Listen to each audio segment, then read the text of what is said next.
آل رسول نے ہمیشہ فقر و فاقہ اور تنگ دستی کے حالات میں زندگی بسر کی۔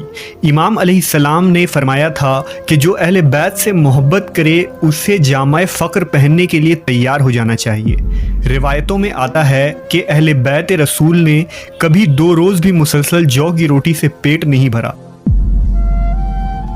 اہل بیت خوشحالی کی زندگی پر فقر و افلاس کی زندگی کو ترجیح دیا کرتے تھے، جس کی ایک مثال جنت کے سرداران امام حسن و حسین علیہ السلام کے بچپن کے ان ایام کا واقعہ ہے جب عید قریب آ جایا کرتی تھی۔ لہٰذا ایک دفعہ کا ذکر ہے کہ جب چاند رات کے دن دونوں ننھے شہزادے اپنی والدہ سیدہ فاطمہ علیہ السلام کے پاس تشریف لائے، بچوں نے ماں کے گلے میں باہیں ڈال دی اور عرض کیا، ہمارے پاس بالکل نیا لباس نہیں ہے۔ عید کے دن مدینہ کے بچے زرق برق کپڑے پہن کر نکلیں گے اور ہمارے پاس